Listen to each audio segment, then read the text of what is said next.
안녕하세요. 이번 시간에는 문자의 사용에 대해 말씀드리도록 하겠습니다. 최근 인터넷에서 논란되고 있는 사칙연산 문제가 하나 있습니다. 왜 문제가 될까요? 우리는 지난 시간 유리식의 사칙연산 우선순위에 대해 공부했습니다. 이 식에서의 문제는 이와 괄호 사이에 뭔가 빠져 있다는 것입니다. 이와 괄호 사이에 곱셈 기호를 넣으면 식의 값은 얼마가 될까요? 1입니다. 제가 계산해보니 64가 됩니다. 식에서 이와 괄호 사이에 곱셈을 넣고 2 곱하기 괄호 부분을 먼저 계산해서 식의 값은 1이 되었을 것입니다. 식의 앞에서부터 차례로 식의 값을 계산하면 64가 됩니다. 지금까지 우리는 수학에서 잘 모르는 부분은 네모로 표기했었습니다. 예를 들어 한 박스에 땡땡 g인 귤이 있습니다 라고 되어 있으면 귤이 100g일 수도 있고 200g일 수도 있고 다양한 가능성이 있습니다. 지금부터는 여기에 문자를 사용하여 표기하도록 한다는 것입니다. 그럼 왜 문자를 사용할까요? 편리해서요. 잘 모르는 숫자 대신에 사용한 것 같아요. 모두 잘 답변했어요. 맞아요. 숫자 대신 문자를 사용한 것은 그 숫자를 잘 모른다는 의미도 있고 숫자 대신 문자를 사용한다는 의미도 있습니다.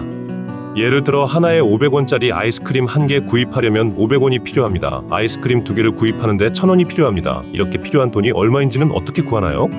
아이스크림 가격에 아이스크림 개수를 곱해서 구했어요. 네, 그럼 500원짜리 X개를 구입하면 얼마가 필요할까요? 500 곱하기 X로 계산하면 됩니다. 예를 들어 4,000원으로 아이스크림을 샀다고 하면 X는 얼마가 될까요? 8입니다. 대부분 용돈을 Y원 받았을 때 아이스크림 X개를 구입하는 것을 식으로 나타내면 어떻게 될까요?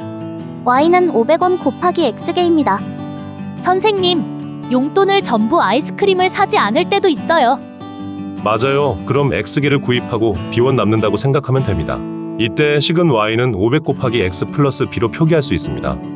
지금부터는 곱셈 기호를 생략할 수 있어요. 선생님, 플러스 기호는 생략 안 되나요? 플러스와 마이너스는 생략이 안 됩니다. 계속해서 설명드리면 우리는 인수분해 공식을 배웠어요. 인수분해 공식에서 곱셈을 생략하면 A와 C, B와 C를 붙여서 쓸 수 있어요. 곱셈 기호를 생략하는 데서 약속하는 규칙 몇 개가 있습니다. 먼저 숫자와 문자 곱셈을 생략하는 경우 숫자는 문자 앞에 써야 해요. A 곱하기 2는 그럼 어떻게 표기가 될까요? 2A입니다. 그럼 B 곱하기 마이너스 3은 어떻게 표기가 될까요? 마이너스 3B입니다. 다음으로 1과 마이너스 2라고 곱할 때 숫자 1은 생략해줍니다. 예를 들어 1 곱하기 A는 그대로 A로 해주고 B 곱하기 마이너스 1은 마이너스 B가 됩니다. 다음으로 문자와 문자의 곱은 알파벳 순으로 써주면 됩니다. 같은 문자가 여러 번 곱해지는 경우에는 거듭제곱으로 나타내면 됩니다. 마지막으로 나눗셈의 경우에는 분수로 나타내거나 역수의 곱으로 표현해주면 됩니다. A 나누기 3을 분수로 나타내면 어떻게 되나요? 3분의 A입니다. 맞아요. 다른 방법으로 역수의 곱으로 표현하는 방법이 있는데 3의 역수는 무엇인가요? 3분의 1입니다. 맞아요. 그럼 A 곱하기 3분의 1이 됩니다. 다시 곱셈을 생략해서 표현하면 3분의 1 A가 됩니다. 잘 할 수 있겠죠? 문제 풀이를 많이 해봐야 할 것 같아요. 문제를 풀어야 익숙해질 거예요. 지금까지는 문자를 사용한 식에 대해 공부했습니다. 그럼 이러한 문자를 사용한 식에 실제 숫자를 넣어서 식의 값을 계산하는 것에 대해 공부하겠습니다. 이것을 수학에서 대입이라는 용어로 표현하는데 문자를 사용한 식에서 문자에 어떤 수를 바꾸어 넣는 것을 말합니다. 2 곱하기 x는 2x라는 것은 반대로 2x는 2 곱하기 x로 된다는 것을 의미합니다. 이것을 이해할 수 있을까요? 네.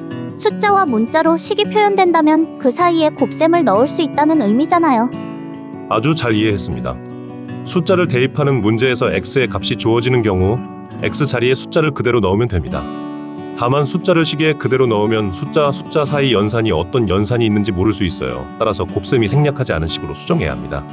수정한 이후 x에 3을 대입하고 식의 값을 계산하면 됩니다. 2 곱하기 x 플러스 1에서 x 자리에 3을 넣고 계산한 값은 얼마일까요? 7입니다. 맞아요. 지금까지 문자의 사용에 대해 공부했습니다. 다음 시간에는 문자를 사용한 1차식에 대해 공부하겠습니다. 선생님, 다음 시간에 봬요.